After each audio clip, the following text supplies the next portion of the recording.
I used to think I understood the world, that life was about climbing, winning, achieving, that money wasn't just power, it was proof that I mattered, that I wasn't like my father who worked his whole life for nothing.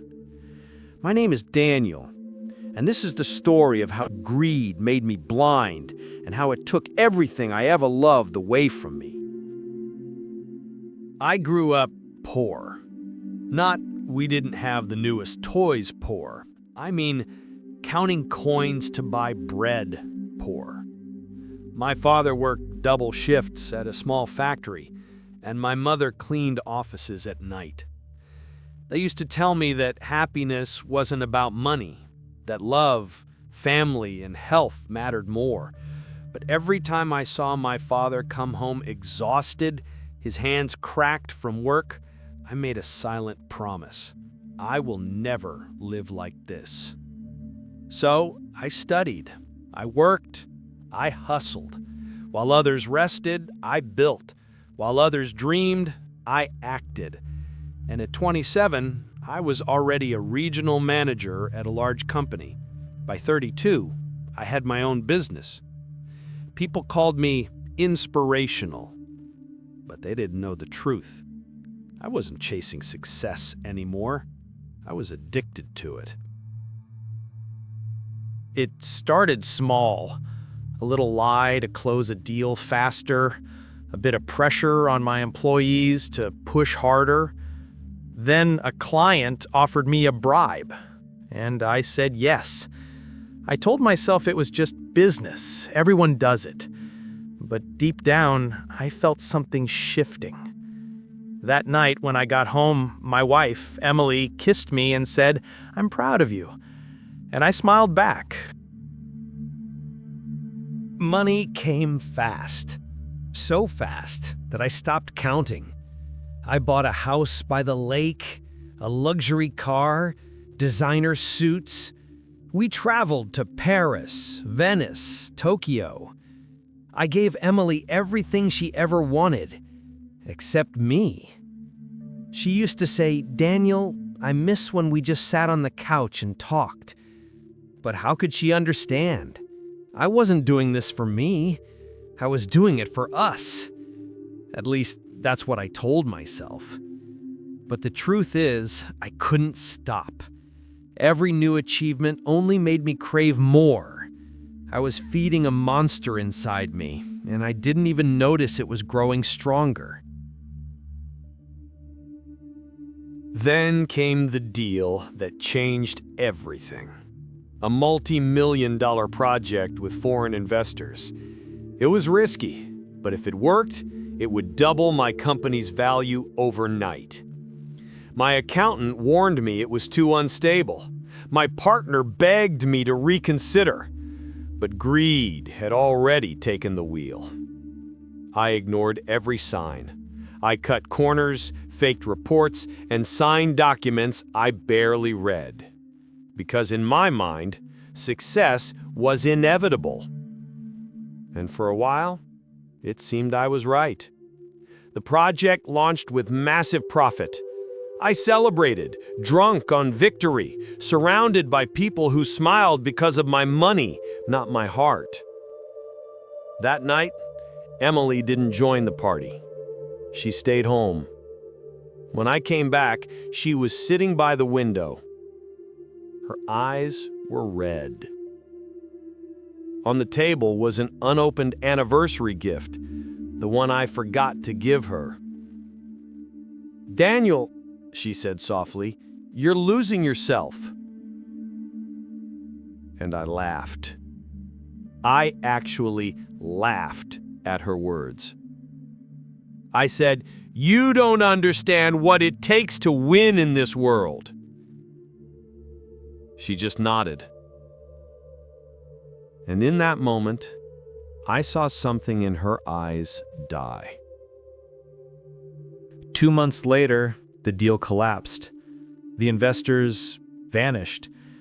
The documents I'd signed without reading, they made me legally responsible for the losses. In 1 week, everything crumbled. My accounts were frozen. The company fell apart. Friends disappeared. And Emily? She left. She didn't shout. She didn't cry.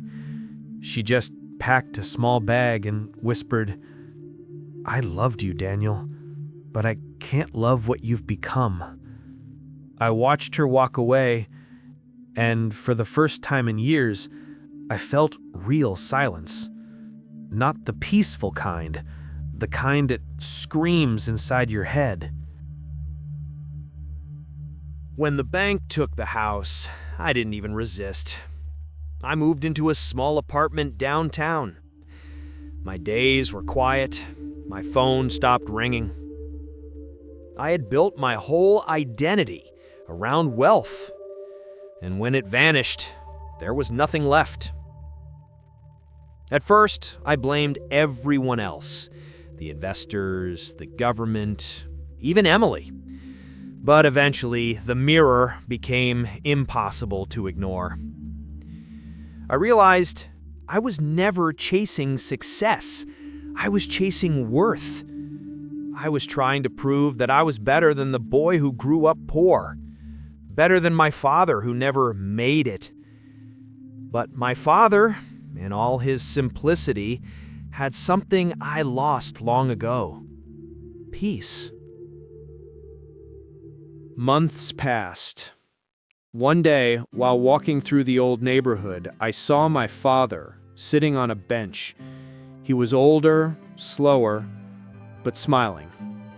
When he saw me, he just opened his arms. I hadn't seen him in years.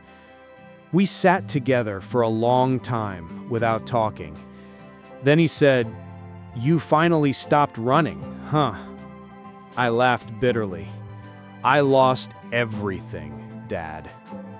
He looked at me calmly and replied, "No, son, you lost the things that were never really yours." That night, I couldn't sleep.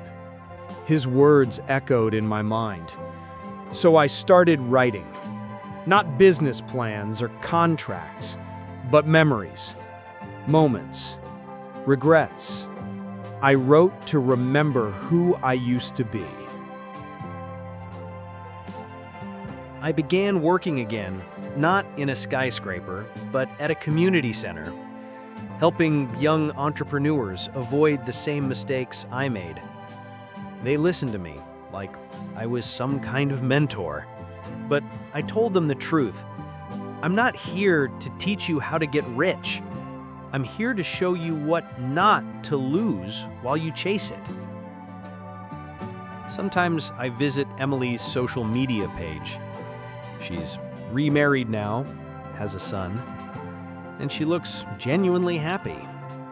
It hurts, but it also heals me a little, because she found the peace I couldn't give her, and I'm learning to find mine, one day at a time. Greed is not always loud. It doesn't always come dressed in gold or luxury.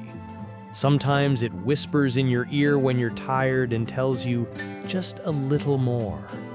And that whisper becomes a voice, then a scream, until it drowns out everything else: love, friendship, honesty, compassion. I once believed that the world belonged to those who took more. Now I know the world belongs to those who know when to stop taking.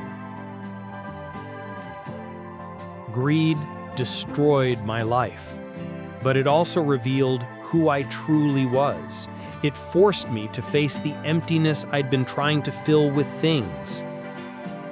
And now, when I walk home after a long day at the center, I pass a small bakery. The smell of fresh bread always reminds me of my childhood.